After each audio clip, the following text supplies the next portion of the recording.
Welcome to episode 7 of Locking In with Ramsey Kalani. I'm your host, Ramsey Kalani, and this is my friend, Rohit Ajitkumar. Hey, everyone. So for those who, this is your first time listening, just give a bit of intro of what is Locking In with Ramsey Kalani. Why do we say locking in? So you might hear a lot these days, people talking about, I want to get locked in. Are you locked in? I'm locked in. That guy's locked in, right? People are locked in. And I think the way I see it is that you're never locked in, but you're always locking in. And what I want to do is talk about that process of locking in, of living life, of living your life to the fullest. So, Rohit, do you want to give a little introduction about yourself, why you wanted to come on the podcast, and just what does locking in look like for you? Yeah, it's a good question. So, exactly. Yeah. It's the best question. It is. So, I'm new to Toronto. I moved here last August for a job. Life has taken me to a lot of different places. So I originally grew up in India. I work in tech here now, but grew up in India, moved to the US for grad school back in 2009. Finished grad school. I was in Atlanta for a couple of years and then got a job, moved diagonally opposite end of the country, moved to the Seattle area. Was there for many, many years. I was in Seattle for 13 years. I moved to Toronto just to see what's on the other side of the border. I like what I see so far. It's a great place to raise a family, and that's one of the things where I'm locking in. It's, I became a dad last year. I have a 13-month-old daughter, and it's quite a change. It's quite a process, and that's basically what I'm locking into: being a present father, being a present husband. It's interesting. It's like, I feel like I don't know that many parents around me, right? And we've only started to meet up in person more recently. Right. And it's like, I feel like I have so many questions about being a parent and what does that look like? And should you do it or not? And I always thought I didn't want to have kids. Yeah. And now I'm I don't know, maybe. But because I don't have parents around me, it's it's not something I can think about much. And the only people that I can talk to are me and my friends' parents, which is not, they have a very different perspective on the idea of parenting. Yeah, definitely. I think being a parent in 2025 is very different than being a parent in the 90s or whatever, right? You have certain roles that you have in your mind, certain expectations and ideas. And at the end of the day, you have the agency to decide what kind of parent you want to be based on the situation around you and based on what the future demands of you. So, yeah, it's been a very rewarding and interesting journey. Like you, I never thought that I would be a parent. I was when I was a teenager, I was I'm not going to get married or whatever. And then things change. Sounds expensive. Yeah, you change as a person, right? And then I met my wife, almost 10 years ago now.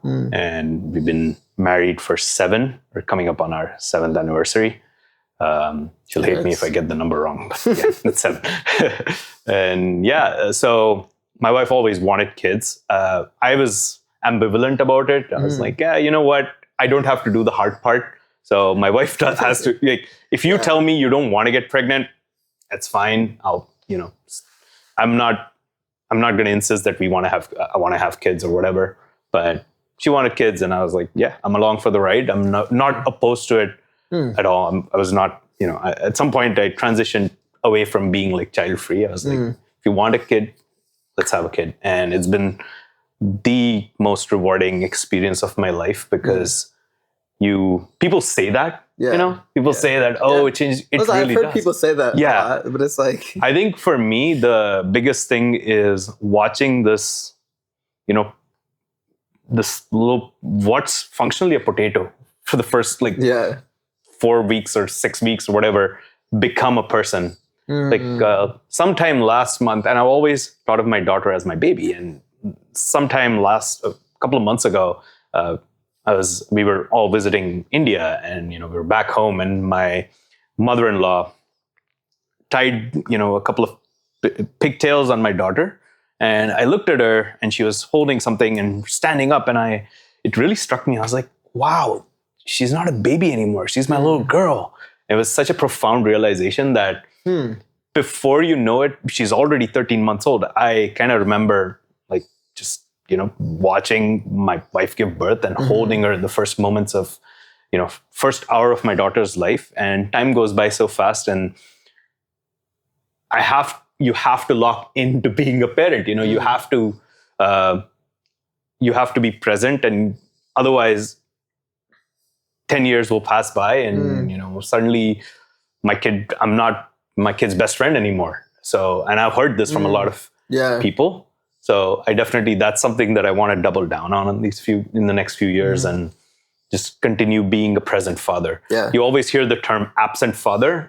And I was like, what's the opposite of this? It's a present father. And that's something that both me and my wife have been working hard on being present parents. My wife does a lot better job of it than me. She's, into meditation and things like that. You should get into meditation. Yeah, she's been into it for several years now. It's really good. She's tried to get me into it. I've had varying levels of success, but the main thing for me is every time before I embark on something, I just take a breath, and that's been super helpful. Where I'm like, I've started doing that. Yeah. It's really helpful. I mean, I literally did it for this episode. I saw that. Yes. I was like, I do that at times. Yeah. I mean, we can get into meditation, but we'll stick to parenting, because I have so many thoughts about what you were saying. I mean, I think the first thing is when you said, like, she was like functionally a potato. Yeah. And then she's like walking around. Yeah. And then when I think of like the process of locking in, I'm like, that's a crazy example of like how much, like when I think of locking, it's like being present and making progress and changing and improving. And like going from a potato to like walking in like a year is like crazy. Yeah. That we should be learning from that example. Yeah. And that's how we should be living our lives. Yeah. And I think kids are fearless. Yeah. They don't know the concept of failure. Yeah. They keep trying and trying and trying until they succeed. And at some point, as we grow up, we become too afraid of failure. Yeah. So going back to that learning mindset, it's really important. And it's just, you're constantly making progress, not towards any particular goal, but just towards, it's a healthy way of living. Well, that's why I think of it as, I want to talk about locking in and not getting locked in, right. I guess, is that, because like getting locked in is like thinking about the goal. Yeah. But if you look at these kids who are making so much growth, right? They're not thinking about, I want this goal or this goal. They're just making growth day by day. They're being present in the moment. They're doing what they need to do right now, right? They're not thinking about failure. They're thinking about like, like, I'm sure like the first time she tried to walk, she stands up, she falls down, and then she just tries again. Yeah. And you just keep trying again and again, and you'll get there. And like when I just think about people who are like depressed, I feel like when you're depressed, you're not doing any of that. Like, like your kid is an inspirational role model for all of us listening. Yeah, for me as well. Yeah. Yeah, because I look at her, I'm like, I should just keep doing this because what's the worst that could happen? Yeah. I feel it's fine. Yeah.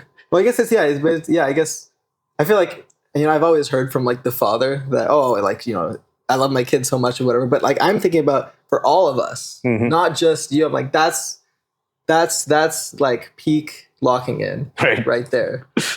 Right. Yeah. And that, all of us can learn from that example, not just, you looking at your kid and like appreciating your kid. And maybe that's one thing of like, because I've heard a lot of people say they get inspired once they're a parent, and maybe it's when you have that example of like living your best life right in front of you, then it's so much easier to start doing it yourself. Yeah, I guess. You exactly. have that inspiration there. Yeah. And the other thing too is, I've realized is what I really care about is, I used to think too much about what people thought of me. I get that. And, that holds you back as well, right? Oh, yeah. You're like, if I fail, people will laugh at me. And that's another point where, nobody's going to laugh at my daughter. And even if they do, who cares, right? Yeah. She's learning. Yeah. And I only care about the opinions of my wife and my daughter. And that's, if they tell me, this sucks or whatever, I'll listen to them. Yeah. But if it's not constructive, hopefully. I'm not going to listen to it, and at the end of the day, there's like 8 billion people in this world. Everyone is living their own lives and nobody cares what you're doing. Yeah. So just do it anyway. Yeah. Yeah. Well, then there's always going to be haters, you know, Yes, and yeah. you have to listen to them, Yeah, no. right?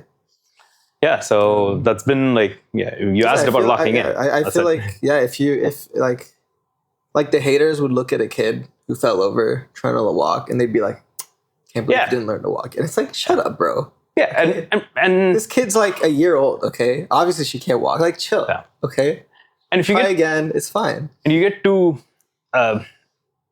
much into the whole, I feel like, marketing is one of those insidious things where as a parent you get marketing, you can see the algorithm recommend things to Yeah. you and stuff, and what they're preying upon is your insecurity as a parent. The kid's not looking at Instagram, right?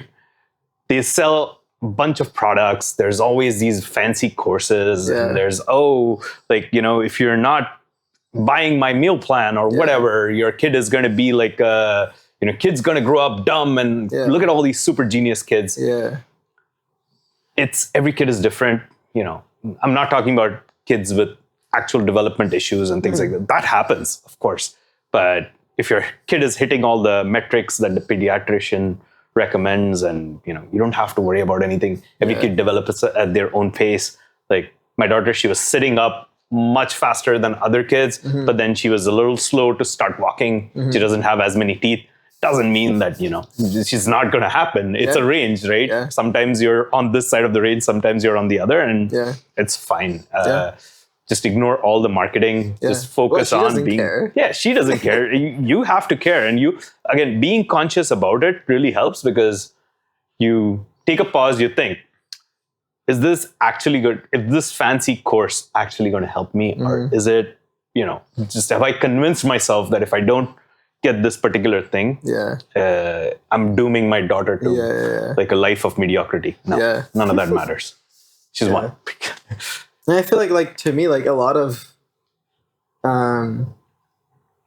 locking in is about thinking about like, what am I doing right now, right? Like, what if instead of that course you just spent that time playing with your daughter? Yeah, that's probably gonna have a bigger impact on her life than absolutely you doing that course. Yeah, for right? sure. And just because you're focused on like being a dad, right, rather than thinking about, oh man, is she gonna be successful like this and that and that and that? Yeah, like just focus on go be a good dad and play with your daughter and spend some time with her, and make sure you're not an absent father, and that's probably going to have much better outcomes than doing 100 courses or reading 100 books or and I'm really, one of the things that I'm trying to do more of is enjoy the ordinary, celebrate the ordinary, because I mean, being alive in the most prosperous time in human history is a blessing, right? And this is the most prosperous time in human history. It's also the most peaceful time in human history.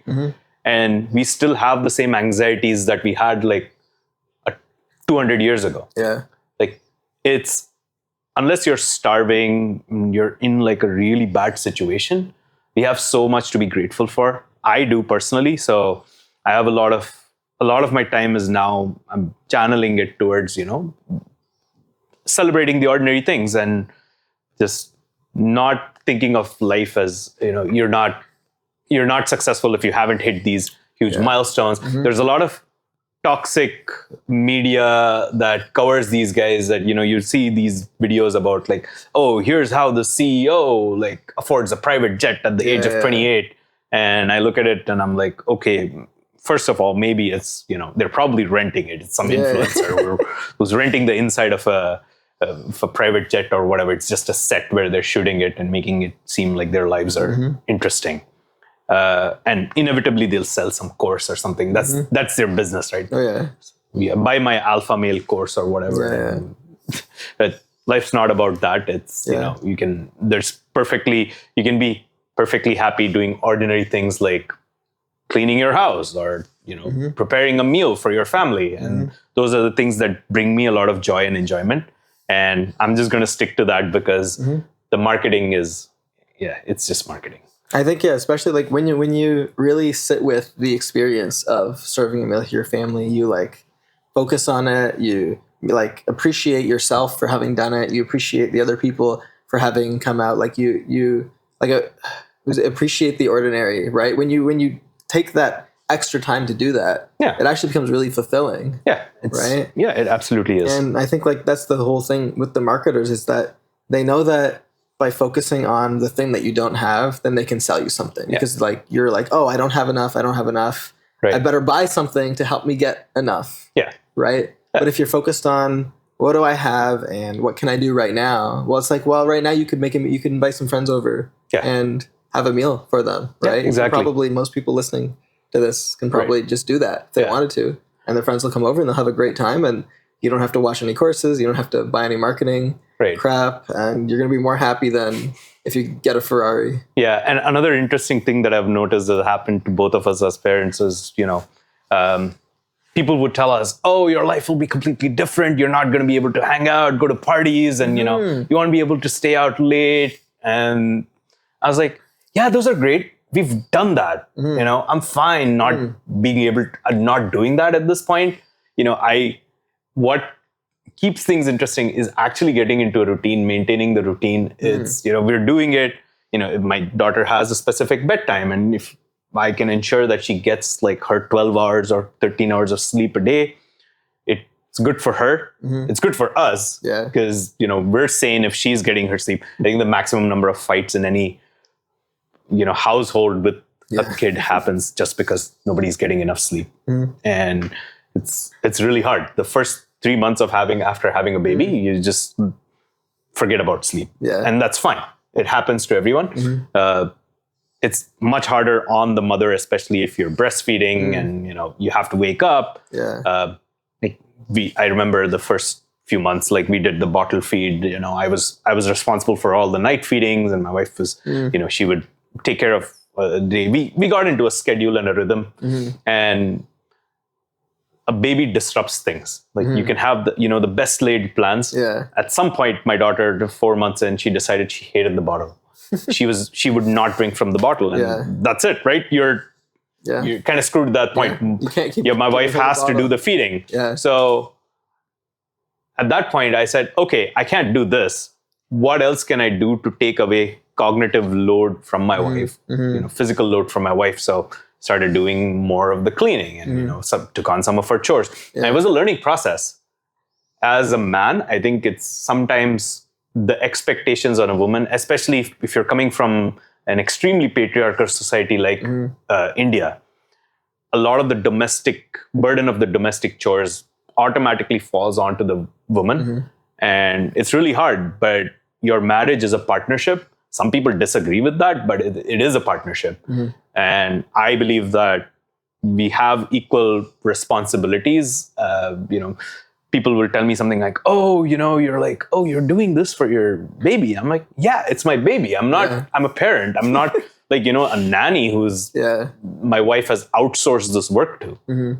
So I want to make sure that my baby is clean. She's healthy. She's well fed. And, she looks good when we're taking her out to like a, some event or something. Like it's none of it is rocket science. It just takes, you just need to be there and you just need to be present. You need to think beyond you and think like, okay, what is good for this unit of family? And me pitching in more with the household chores and things like that makes everyone happier and makes things smoother for everyone. Yeah. So that makes sense. It was interesting when you were saying that, like when you have a kid, you can't go out as much, and everyone kind of says that. But like you're out here recording the podcast, and I feel like I guess that's kind of seems to be the common knowledge, I guess. But it seems to me that at least the few parents that I know are going out more than I would expect a parent to go out. And you're talking about like you can bring your kid to events. Yeah. And like I had a board game night with a friend once, and you brought his kid, and like you can seems like you can do that and just. Yeah. And I feel like that might even be healthier for the kid to like absolutely introduce them. Yeah. I'll let the parent. Yeah, no, my kid loves being out and about and seeing people. She's at that age where she's exploring things. She moves around. How old is that now? She's 13 months old. But even that's when like she was not even a year of like not like she's at the most exploratory phase that she's had because now she's mobile. Yeah. She could crawl around before that, and she loved crawling around as well. And it's just grown. She can reach more things now just because she can stand up. So I think with kids, like the most important thing is you plan your day around their naps, and everything is fine. Like I know I need to hit like a 7 p.m. bedtime Yeah. for my kid. So we do her bedtime routine. Like she has dinner at 6. So we'll, do her we give her dinner. Your bedtime like right now? Well, because I'm like just starting my evening. Right now my wife Your and wife daughter is- are actually yes. in India. So Oh, okay. yeah, so it's like a bit of a cheat code. I have a bit more free time now. Yeah. But usually 7 p.m. is Yeah. like a bedtime. And, after that, we have a couple of hours that we spend, doing things as a couple. Like, you can watch TV, you can, cook together. We have friends over on weeknights. Oh, yeah. It's easier, right? Yeah, you can just instead of going outside to a bar or whatever, we have a lot more people at home. And just, not? it's easier. Your baby is right there. Sometimes you do get like sitters and go out for date nights and stuff, and that's not impossible either. It's just how you prioritize your day, and you have to be intentional about, hey, this is what's happening, and we have saved up for the babysitter for these 4 hours every. We plan for it, and we say, okay, I'm not going to order DoorDash this Friday. Yeah. So next Wednesday we can get a babysitter, have them over for like 4 hours, and just go watch a movie or something. Yeah. Yeah. Yeah. You can plan around it. I guess I feel like I've been oversold and I had been seeing this just from talking to other people, like oversold like how hard it is to have a kid in terms of time. But like, and I think like what I had been thinking was like it's gonna be like at least a few years before you can like start taking the kid out to stuff because like they don't know to talk and they're not functional. I'm like, I don't really know. But it sounded like it was like, oh man, what a mess. Like you can't. And you're like, 13 months, she's like ready to go. And I was like, yeah, that's like not even a year of like growing before she's like, I want to like, let's go hang out with people and whatever. And obviously there's. Yeah, and it's also, if you have a good, split of responsibilities, you work as a team with your partner, right? So we took my daughter out to a friend's house. They were having a board game afternoon. It was like a Sunday, and my baby was crawling around, and I was like, well, here's this first game that, I can play, and, we can, you can take care of the baby. And then after that, there was a longer game where my wife's really into the long strategy kind of games. And I was like, well, you can play that, and I'll take care of it. I got her. Nice. So and at this age, it's just making sure the baby is, babies love to kill themselves. Like they do these things they have no concept of self-preservation. Yeah. So all you have to do is make sure they're all right, and generally not like going towards heavy things that can fall on their heads. Right. That's about it. At some point, like, when she's like maybe like 3 or 4 years old, I expect that, I can give her like a thing and say, oh, hey, why don't you color this or whatever? And she'll be able to take care of that stuff. Yeah. So it's just a reality that we were both prepared for, and we're learning what that entails in practical terms. But it's easy. It's not that hard. It's got hard moments, but I would gladly go through them knowing what I know now. I like that. Yeah. Yeah. Yeah. I don't know. It feels like people have talked, like, I've heard a lot of people talk about all the negatives a lot.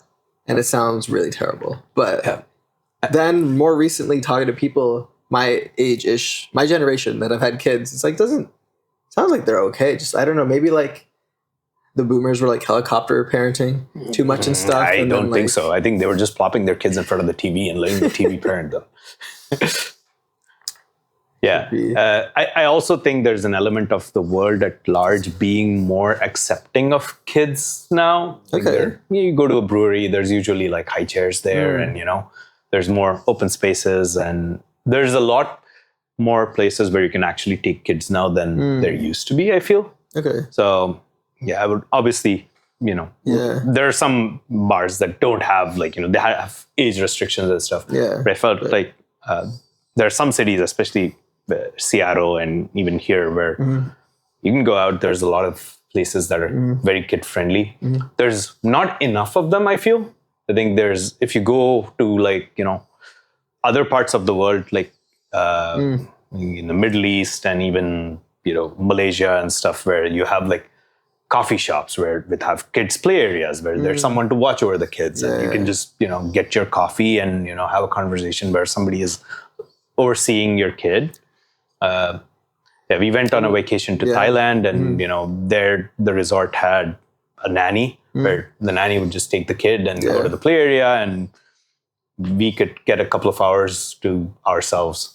So, yeah, actually, then I know we wanted to talk a little bit about like cities and our love for cities. And I think that's something I've been thinking about with cities. In Toronto, it feels to me like there's not a lot of kids around. And I think maybe just part of that's the high cost of living and people are going elsewhere when they need more space. But like, I feel like one of the benefits of cities should be that kind of like community and be able to find like people to like leave your kid with, and just like leaving them at one of their friend's house or something, or then kind of having like people close by. Because like I grew up in the suburbs in Calgary, right? And there was like everyone was far away, and like your parents had to drive you if you ever wanted to leave the house. Yeah. Right. So I think for me, I had a lot of like helicopter parenting there just because of like the built environment, and that it was like, well, like you can't go anywhere. Like your parents have to drive you everywhere. Right. And then as the parent, now you're spending all your time driving your kid around. Yeah. And it's like obviously at 13 months, she doesn't need to be taken around, but that life is very depressing. It sounds very depressing to me. It's not good. It's not for me. Let's put it that way. I think it is very depressing. Yeah. For me, I feel like because you don't have kids and stuff, maybe your brain is automatically filtering that information. Like I noticed there was a time when, before we had a kid, my wife was pregnant and we knew the due date and we were buying like the strollers and everything. And so for a period of time, like I would walk past, I was doing so much research on strollers. People would walk past their babies in the stroller. I was like, I know that one. That's like a Nuna Light or whatever. And that's like, Upper Baby Vista or whatever. I knew all the names and the model numbers and stuff. And so your brain does a great job of filtering it out. Yeah, because I'm not thinking about that. Yeah. So when we moved here, there was around sometime at the end of June or July, we made a trip of around 10 days to figure out, what part of Toronto are we living in? We took a huge leap of faith moving to Toronto. Yeah. And my wife had never even been here. I'd been here once before. We have some friends in the area, but we had no idea which neighborhood was great to live in.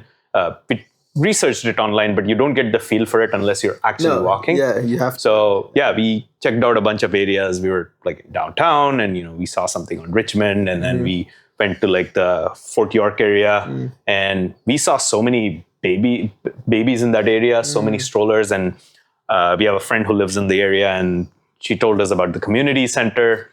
I have heard that's fairly new. Yeah, it was wonderful. It has a play area for kids, and we were sold on that area, and it's so close to the water. We've never lived in a high rise together. Like we've lived separately, but we've never lived together. And we were like, well, this is an opportunity where, we had a 3-bedroom townhouse in Seattle. We've done the, home ownership stuff. We're still in the city, but we were like, this is an opportunity to, challenge our old assumptions, challenge the conventional wisdom. I love that. And at the end of the day, we both my wife and I are from Mumbai. We've grown up in a big city. We both grew up in apartments that were, I grew up until I was 16, I grew up in a 1-bedroom apartment. It turned out fine. You don't need like a yard and, whatever to have the perfect life for your kid. Again, it's marketing, right? It's marketing to the parents. So we enjoy living in the city. I can walk to work in 30 minutes. Everything I need is fairly close by. I think just because where we are located, it's a little bit further away from restaurants and stuff. But then given we don't go out on weeknights as much, we just do order in and, have a, chill evening. But cities are awesome. Well, like I had a yard growing up, but like we couldn't use it that much. So we didn't have people around to hang out in the yard with. Right. So you're not like, you want to hang out with your friends inside, honestly, and you want to like play video games or something, or you want to play with toys. Like you're not right. I mean, it was nice to like use the yard a few times in the summer, but like I don't know, I feel like you just go to the park too. Yeah. Like Yeah, Park across the street here. Yeah, the North American suburban lifestyle is something that's very alien to me as a person, just because of where I grew up. Honestly, I think it's alien to the human being. Yeah, I think. I don't absolutely it's think so. Designed for us. Humans are not meant to live like this. Humans are not meant to be behind the wheel of a car, driving themselves and their kids around for hours a day. That's literally it's just that was depressing. My mom's job. It's not something that I ever want for myself. I was like, I have a funny joke, I tell my wife, if I ever tell, both of us believe the same thing. We're like, if either of us messages the other saying, oh, let's buy a house in the suburbs and, let's get like a big yard and stuff, send help. We are kidnapped under duress of some kind. That's like our code word, because we just love living in cities so much. That's fantastic.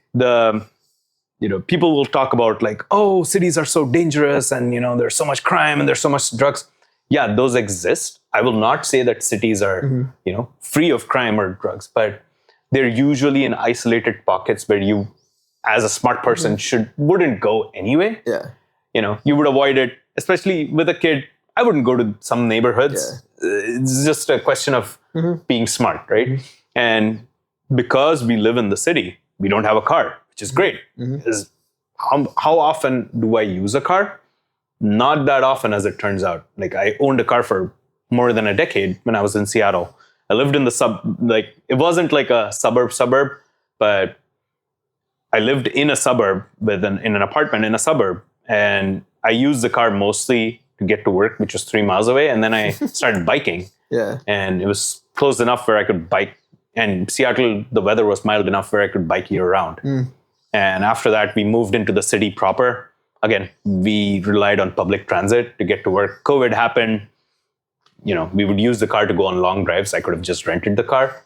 And so the amount we spend on a car, like I was doing the math of buying a car in Toronto and maintaining one. It's like another, insurance is way more expensive. And I don't need a car where I live. So that's like $1,000 a month that I could just have to myself to do more activities. I could, live in a better place. Yeah. Pay like $800 or $1,000 more for an apartment. And that gets you a good apartment in Toronto if you have that kind of spare money. No, yeah. Cars really, it takes away from the human experience in so many ways. Yeah.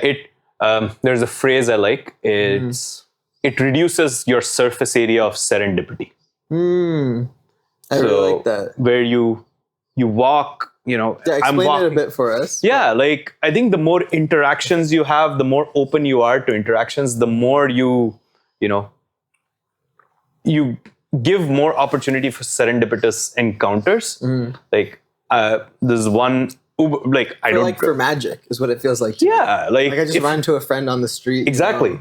Right? You're like, my kid is like looking at something in the window or something, and then I'll come across someone else with a stroller, and it turns out they live in my neighborhood, and you're like, oh, hey, let's have a play date, and we can, take our kids and go to the community center. That's and great. we don't have a lot of friends in the city because we're new, and this is like an opportunity to make new friends, meet interesting people.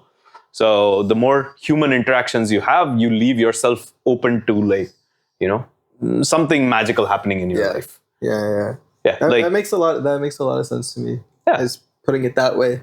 Yeah. Too. And like it's in my head, everything is tying back to the point of the podcast, which was to me it's about locking in versus being locked in. And I think when I think of driving, it's like you're just going to the destination, and there's no magic, there's nothing happening. Yeah. And like walking around, taking transit is about like you're more alive when you're doing it. Yeah. Right? You can run into somebody and I think because it life really is about the journey and not the destination. And like driving is purely about getting you from point A to point B. Yeah. It's about, let's get you to this destination. Yeah. Right. And the journey is like shit and you hate it. And it makes you mad, and it makes you mad at pedestrians, and it makes you mad at the other drivers. Yeah. And it like gives you anxiety, and like it's like the most dangerous activity the average person does in a day. Yeah. Right? Yeah. It increases your risk of death, and like just to get to point B, but like life is not about getting to point B. Life is about like living and doing things. And, and there is no specific point B, right? Tomorrow I could get hit by a bus. Exactly, right? Or a car, more likely. Yeah. So, and I think I will say I love long drives. I love road trips. It's been we never did that when I was growing up. So that's something definitely the North American way of living encourages. I've had some great long road trip experiences, but that's something that I'm doing very intentionally again. It's not something like a daily commute, right? You're Right. Like, you hate everyone, you hate your life. Yeah. Like, what am I doing? Especially when you're in the traffic? car alone. Yeah. Too. It's like on a road trip, you guys are playing music. Exactly. Listening to chatting with your audiobooks or friends, podcasts. Yeah, but that's just the daily commute. And I think like it's just easier to drive on the highway too. Like when you're in a city and you're stopping at lights and you're seeing this guy and this guy cuts you off, and it's like I don't want to do this just to go to point B. Right. You know? Yeah. Right? The road trip is itself it's an activity itself, right? That's why you got your friends there with you. Yeah, it's very enjoyable. But because you're doing it's an intentional thing. Yeah. It's not just it's not worked its way into your routine where you feel it's normal, but it's actually not. Yeah. And I think one other thing that I've noticed is that people talk about, oh, it's so, hard to walk and, bike in Toronto. And I think other than I biked, I love biking. I biked well into December, I remember. Anything up to like, it feels like minus 10 degrees Celsius. Yeah. It's fine. It's just, same. that close. I think the one thing that actually stops me from biking is like ice on the roads. Yeah. That's a little sketch. No, I was biking basically up until the snowstorm, and then there was snow everywhere and it piled up and they didn't clear it very well. And then I stopped for a bit and now I'm back and it's been great. Yeah. So, and Seattle is a great biking city. There's a lot of bike lanes and they're expanding the networks and they have some really nice trails around the waterfront. Toronto's mostly the same, but I was very disappointed when they announced that they were going to take out the bike lanes. Yeah. And I'm like, well, that's going to mean I'm going to use Uber more. I'm just going to contribute to traffic. Yeah. It's just basic geometry that people kind of don't think about. I'm out of your way. I'm in my lane. I'm going from my point A to point B. I'm done. Now I need to think more about, how am I going to take my kid to daycare or whatever. Or even like I feel like biking with your kids too is so good. Like the other day I saw a mom biking with like her two kids and it was just like, they were having so much fun. Yeah. And they were in like, now when you go from point A to point B, you're having fun, you're getting exercise, like the kids are having fun. Right. Like, it's just like, it's a fun family activity. Absolutely. Like when I was being driven to places, I was like, I hate this. Like, can we just get to the destination, please? Or can I have like a Game Boy or something? Because like I don't want to be here, sitting in the car. Like I'm just doing nothing. Yeah. Right. Yeah. I got a bike trailer. It's like ready once my kid is. That was like one of my favorite. That was literally one of my favorite activities as a like 2-year-old. Is I just remember being driven around in like the bike trailer thing, and it was so fun. Yeah, I think my dream cargo bike. I have like a cargo bike in mind that I eventually want, which has that compartment at the front where your kids can sit, and it's a e-bike. That sounds so fun. That's my dream.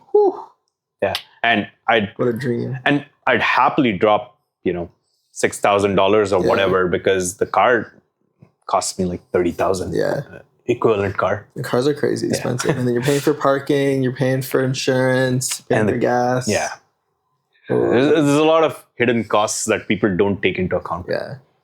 And it's the same with the tires, you pay for oil, like.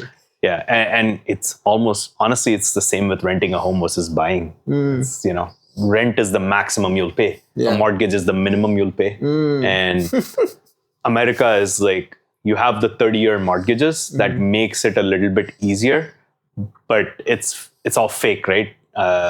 Like somebody's taking the risk at some point. Over here in Canada, I learned that there were no 30-year mortgages. And then I was, we were thinking, should we, buy a home or something? And we were like, well, let's, take some time to figure out the lay of the land. And then, if this is a place where we want to stay long-term, from whatever I've seen, yes. Yeah. So we started doing the math in some of the houses, and I was like, this doesn't make any financial sense.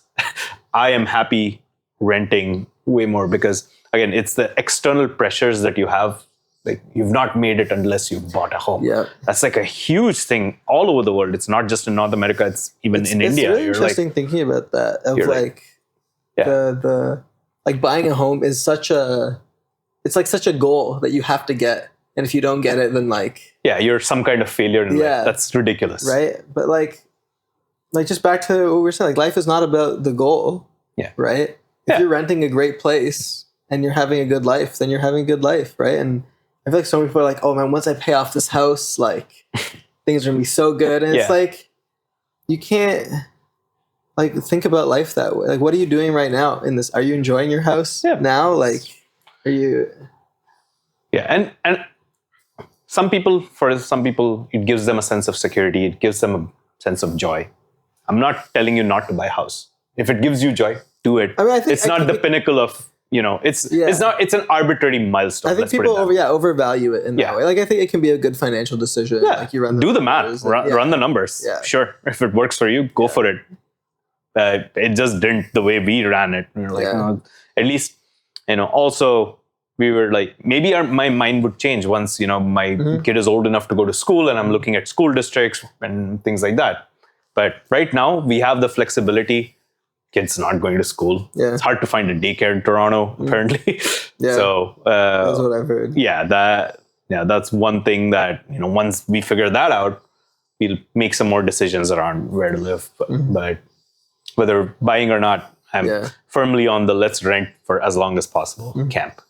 I've been enjoying renting for years now. Yeah. And it's funny, right? Some of these ideas are, you feel as an immigrant, you think that, oh yeah, this is the way life would be. And then you move and you're exposed to a whole new world. And it really changes your thinking. I think that's still the best decision I ever made.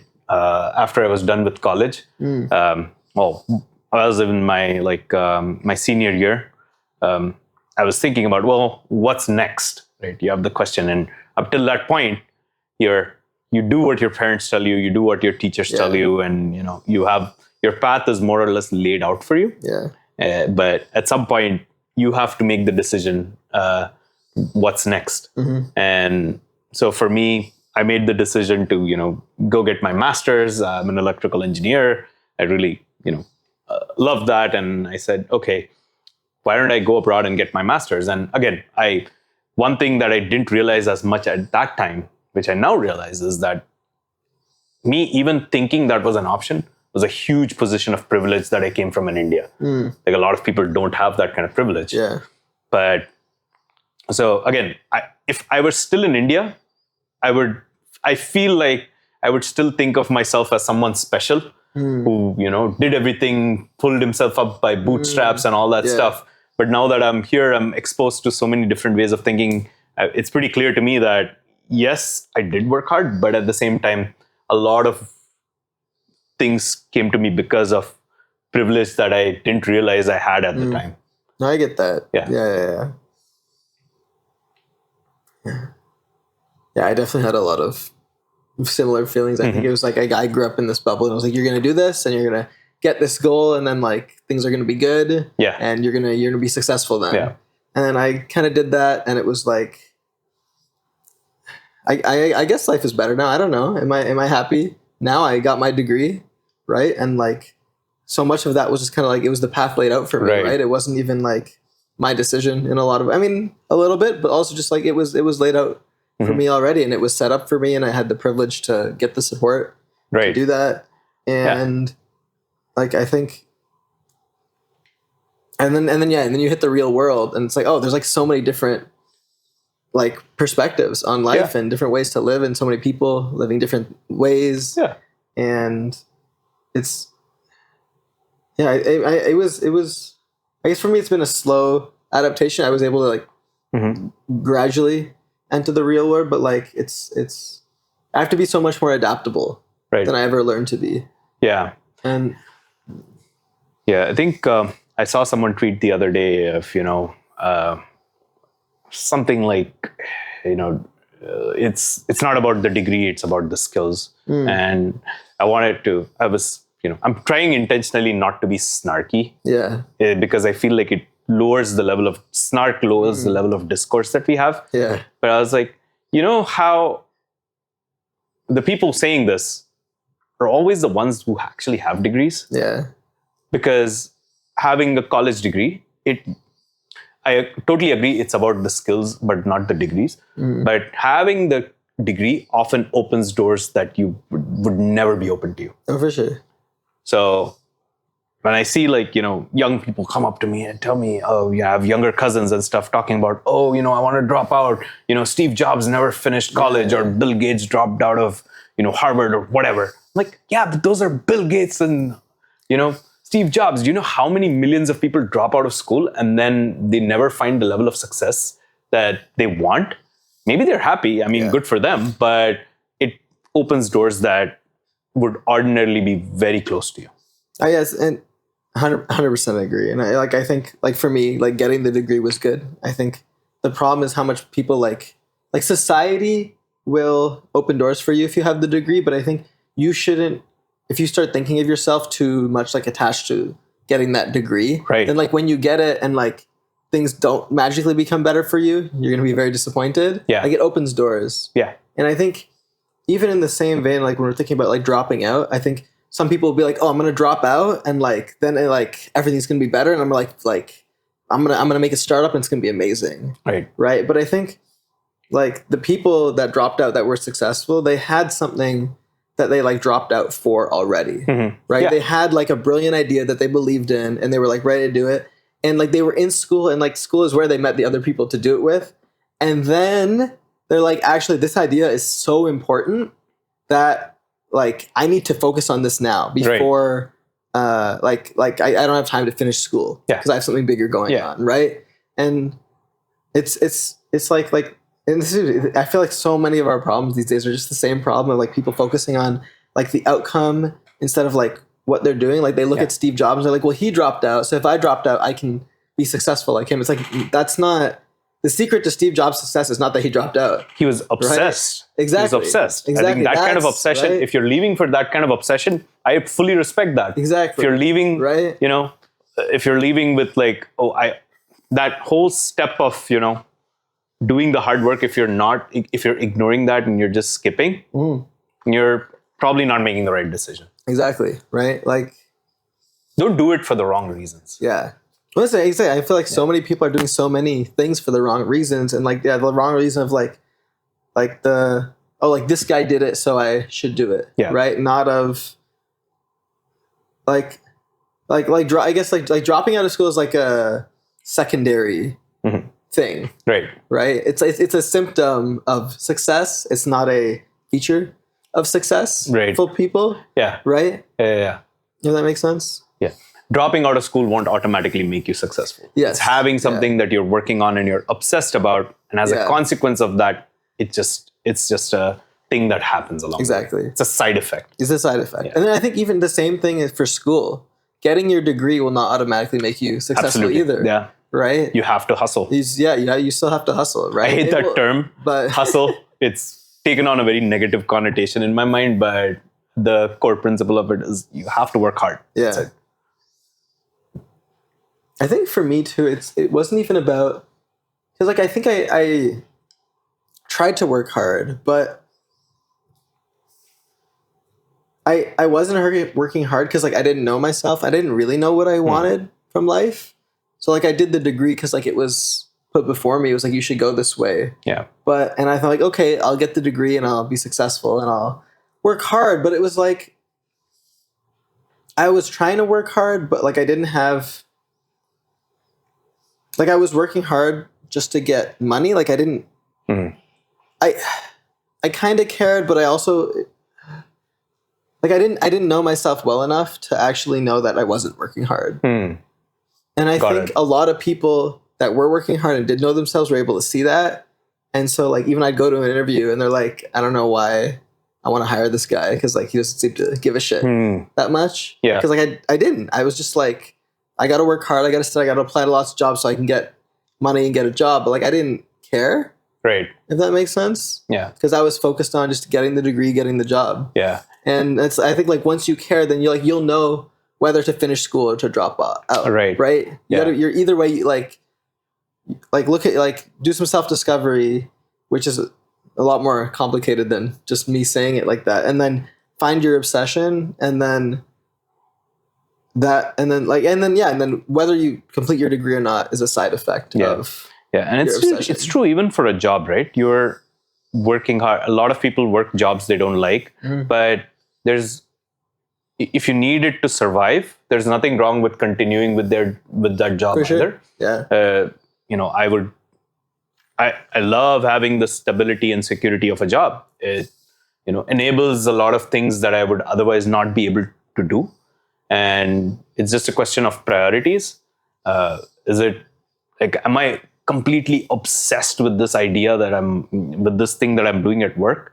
That's like the ideal dream, right? Yes, you're obsessed with something and you're working on it and it's giving you money. What's that Japanese word for it? Ikigai. Yeah. Yeah. It's very hard to find that. You have to do a lot of self-discovery. You have to have like a willingness to take risk that not everyone can do.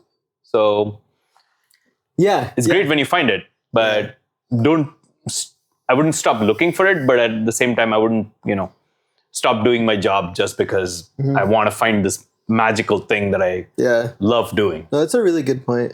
And I think like that helps me put like where I was in perspective a little bit and how I've changed since then. I think I thought what I was doing was like my ikigai, because I didn't really know much about myself. It wasn't. Yeah. And I just was kind of lying to myself about it. And I was like, well, the path set out before me is my ikigai, and I'm working hard, and it's gonna be great. But like, it wasn't, and so I didn't love it, right? And I wasn't actually obsessed with it, right?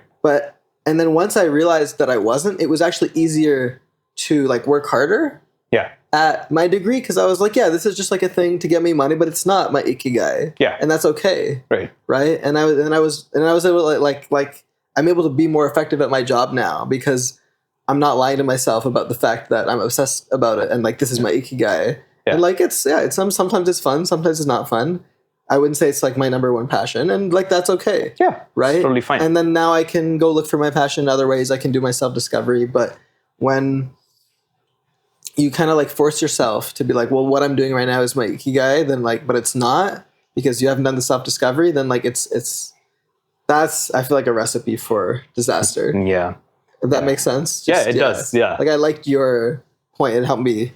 Understand myself a bit better there. Yeah, and either way, I'm really glad I got my degree, got my master's, and for me, like not getting my degree back in India was not even an option because it's honestly existential, right? Because India there weren't a lot of jobs. The jobs weren't very high paying, and if you didn't have a degree, you're not going to get a job in India. There's like a very unsaid. Things have changed now. But 15 years ago, there wasn't a huge startup ecosystem. Risk, I mean, the way I was brought up was very risk averse anyway. So having a very conventional, it's a very, I think, an Indian way of looking at things. Like be risk averse. Like the pinnacle of a lot of people in the generation before me was, hey, you work hard, you get your degree, and then you get a job in this government because that's stability. You get like respect, and my parents didn't necessarily want me to work in government. They did want me to have a stable job, and they pushed me to get they didn't have to push me very hard to get my degree because there wasn't really an option. I wasn't the kind of personality who was going to drop out of school for some idea. Like some of these ideas weren't even in my head. So I knew, the degree was something, and I was always good at school. And I think that being good at school all through growing up actually hurt me in many ways when I moved to the US, and it wasn't about reading from a book. It was about thinking independently. And that's something that the education system in India usually doesn't encourage. It's more about creating like a very pliant group of people that can serve the state and its needs.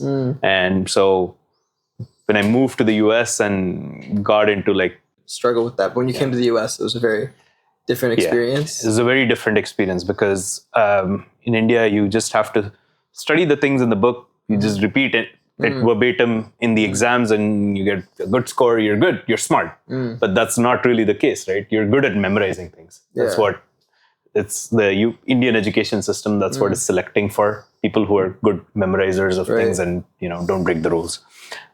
In the US, like grad school was a completely different experience.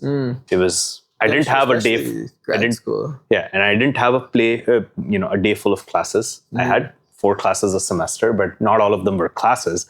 I had to do like a project, and the exam wasn't the grade.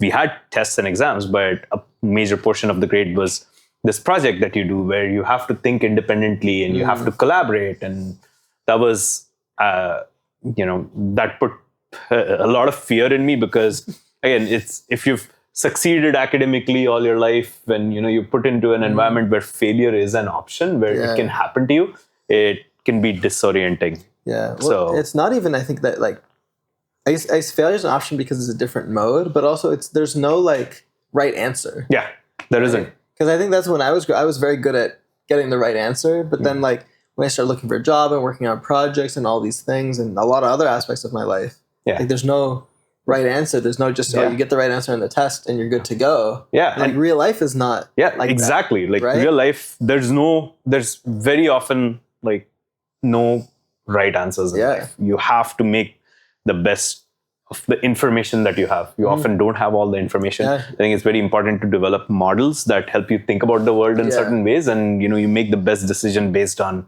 what the data tells you. Yeah. Exactly. Yeah. But you're just trying to make the best decision, and there's no right answers. It's just what you think is the best answer. Right. So it's really important to get a teacher when you can. Just make life easier. You don't go down these incorrect paths.